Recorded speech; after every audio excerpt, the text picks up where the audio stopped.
Hi everyone, and welcome back to So Blessed by Jess. And in today's episode, we're not going to the Quilt Builder's blocks. We are going to be working on the Flying Geese units. And the Flying Geese units will consist of 2 rows of Flying Geese that will be at the top of our quilt and the bottom of our quilt. I'm doing this just to elongate the quilt just a little bit more. You do not have to do this step. If you're not a Flying Geese person, it's okay. I am going to show you 2 different ways on how I do Flying Geese with the same cuts of fabric. Today I cut, let me look, I didn't even look, oh my word. All right, I have lots of squares that are 2.5-inch squares, and these rectangles are 2.5 by 4.5. And so we will end up with 1 Flying Geese unit every single time. So we need 1 of these rectangles and 2 squares. I'm just showing it this way. There's so many different ways of how to make a flying geese, however you want to say it. But this is the way that I'm going to show you today. I do like to do the 4 at a time method, which is a square, and then you draw a line down the smaller squares and blah, blah, blah. And I can do that on a future video. That is not a problem. If you follow the Moda block heads, you can see that in block 3, I actually do that Flying Geese step. So I will definitely link that video and relate that video to this one that I have right here, just so if you want to go look at it, you can. Okay, so I'm going to go ahead, turn you down. I have 2 different rulers that I'm going to be using today. I am going to use my Creative Grid 6x6, and just because if you don't have one of these folded corner clipper, I just want to show you that it doesn't matter what kind of ruler that you have. I mean, even one of these guys, I mean, these are, can you tell Creative Grids are like my favorite? Even if you just have a ruler that shows a 1/4 inch, you can still cut your Flying Geese down the way that I'm going to show you. Okay, so let me go ahead and flip you down, show you how to cut. We'll sew a couple of them. And I will then add them to my row and put it with my quilt. I am going to be using 2 different color fabrics, but you're only going to see red right here, right now. All right, I'll see you in just a second. All right, so this is the unit that we're going to go for. When I start, I always tend to do the right side first and then the left. That's just maybe because I'm right-handed. Anywho, okay, so let me just keep that into view. So here is our fabric. Oh, I love this fabric. Isn't it beautiful? I wish I can get more of it. Can you guess maybe where I got it from? Yep, Joann's. All right, so what you do is you lay this. Now, if you don't have a measurement for your Flying Geese, but you know how big your rectangle needs to be, okay, the squares that you use are the same height as your rectangle. Then you're going to take your rectangle, divide that measurement in half, and then add a 1/4 inch, and you have it ready to go. But usually whatever the height is, that's the square. All right, so I put this down. I'm going to use my folder, my folded corner clipper. I am going to make sure, and it doesn't really matter, you can start from right here. I usually just slap it somewhere in the middle. This line that goes down, the 45-degree line, I'm going to make sure that it hits the corner of the upper left-hand corner and the lower right-hand corner. Okay. Then I just cut that piece right off and sew a 1/4 inch right down that seam or that side.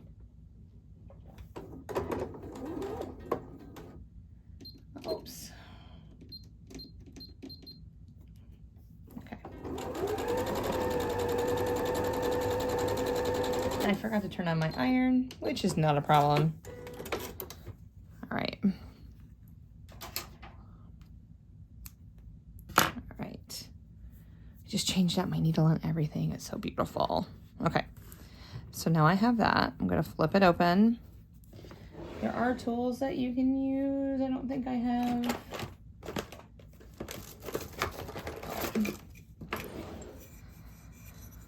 Sometimes I use this guy and I just press. I don't have a roller yet, but I just try not to distort. All right, there we go. So then I'm going to turn it where it's vertical. Okay. This corner is facing me. I'm going to put the next one on, matching my sides. And we're going to cut again. You always want to cut towards the place where the top of the goose. Okay. I'm going to sew my 1/4 inch seam.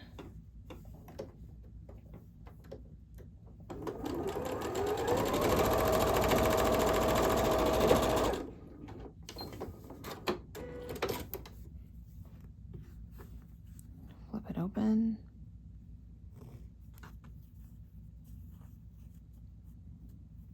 Here we go. Flying goose. Now sometimes this top piece kind of flips up a little bit and it's a little bit bigger, but it's fine. It all works in the end. And now we have 2 of them. All right, I'm going to show you on the other ruler real quick. Okay, making sure that right sides are facing together. We're going to start with the same method. We're going to go ahead. Now with your regular ruler, you're going to look for your 1/4 inch line that is at the edge of your ruler. You're going to then put it from corner to corner. Okay, see, actually, see, it says 1/4 inch right there. You're going to line up that line from corner to corner. Cut. And it's just like you had the clipper corner ruler.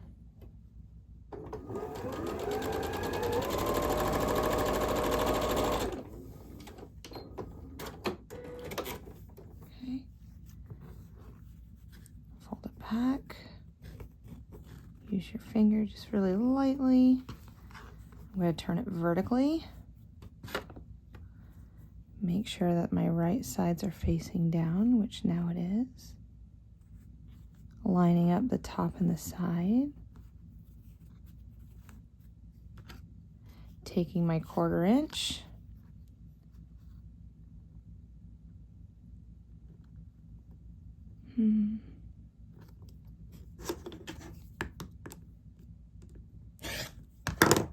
Cutting back that corner, sewing. Oops. My sewing machine ate my corner. So we're gonna start, should have started it from the other side. I knew better.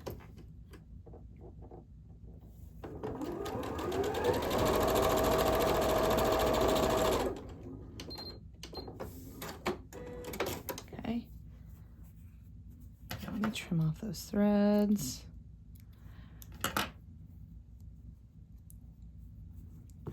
Fold it back. Okay, now if I'm sewing 2 of these together, I'm going back to back to back. What I'm going to do is I'm going to lay one flying goose on top of another. Even if my sky space is not, it's like hanging off a little bit, that's fine. That is fine. You might have to stretch out your flying goose a little bit, especially if you didn't iron it, aka like I just did. Now, let me go ahead. I'm going to zoom you in just a little bit.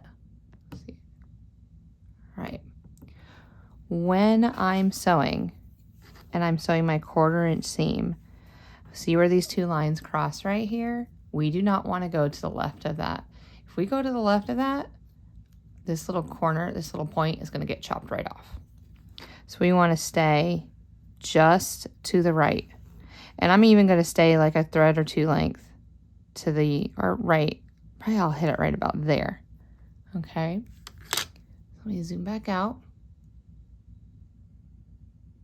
Sorry for the shaking. Okay. So I'm going to line up my flying geese together. The solid piece is going to be on the bed of my machine. This is going to be facing up so I can see where that line is crossing. Okay, 1/4 inch seam. Taking it nice and slow while you're going over it.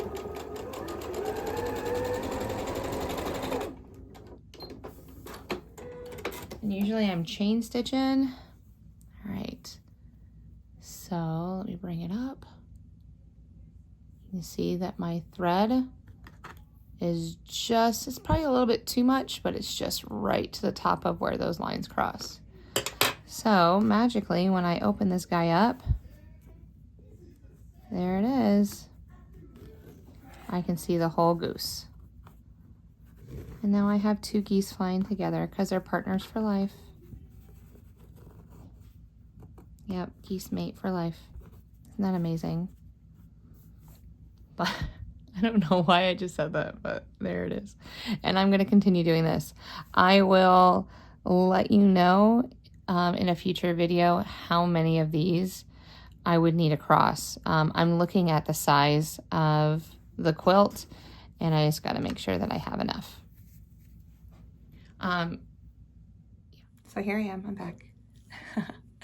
So we made our flying geese. We're going to be making it across. Now, I just have to remeasure my quilt. Usually this is like one of the last steps that I put together because it's like a border on the top and the bottom, but I just kind of wanted to give like a little palette cleanser for myself for making those wonderful 6.5 inch blocks. The one that we did 2 days ago, it really like threw me for a loop and I was like, oh my word, whew, that one was dangerous. But yeah, it's beautiful. I'm having so much fun making this. I'm really looking forward to finishing out this project, showing what it's going to look like at the end of this month. I need to get some batting, and I believe that I have a backing for it. I just got the quilt back from my Civil War quilt being back from being quilted, so I really want to show that off too in a future video, maybe a short or something like that. But I got to get it ready to go to Texas. Oh, I'm so excited. Next month. Wow, I just get emotional just thinking about it. But anywho, I hope you have a great day. Thank you so much for following along. Thank you so much for hanging out with me. I really enjoy this community. You guys are amazing. So until our next video or short, I will see you later. Bye.